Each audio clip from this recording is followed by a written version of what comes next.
Škrka mi v bruchu.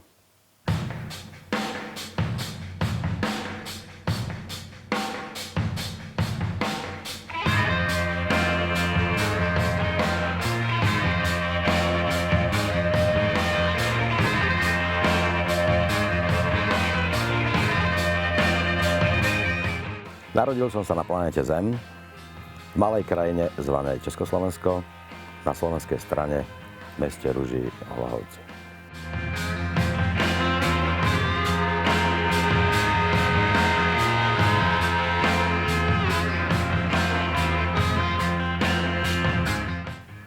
Po skončení strednej školy som mal obrovskú chuť pracovať v médiách, mass médiách a jedného dňa som zaklopal na dvere televízie v Mlynskej doline.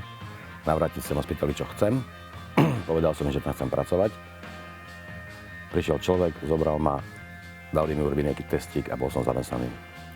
Neskôr som zistil, že mi nestačí stredná škola a rozhodol som sa, že budem študovať na Vysokej škole muzických umení. A bola to aj podmienka pre prácu, ktorú som chcel vykonávať. Vyštudoval som vysokú školu, o ktorej sme so žartom hovorili, že ju nedoštuduje len ten, koho zrazí električka. Bol to žart, táto škola si vyžadovala dosť veľa práce pre študentov a samozrejme a hlavne si vyžadovala talent. To štúdium v Vysokej škole muzických umení nebolo len preto, že som chcel pracovať v televízii, ale hlavne preto, že táto škola ma priťahovala svojím obsahom a náplňou.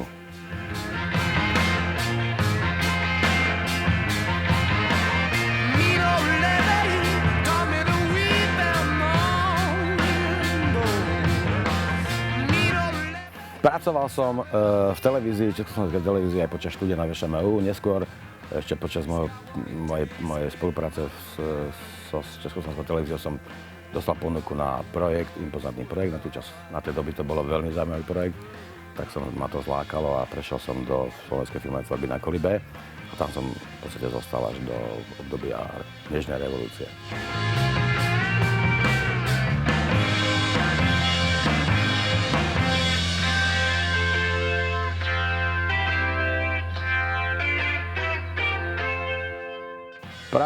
Pracoval som na mnohých projektoch, v tej televízii som sa zúčastnil mnohých výrob televíznych a dneska po filmovej tvorbe na Kolibe.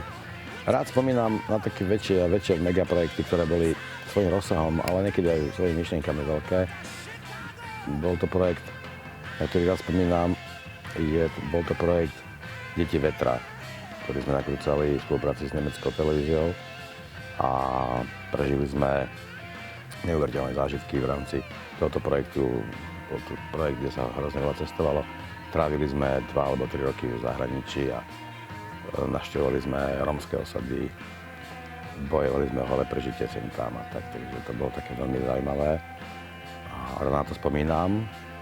Projekt dodnes beží v televíziách v celej Európe. Bola to zmysluplná práca.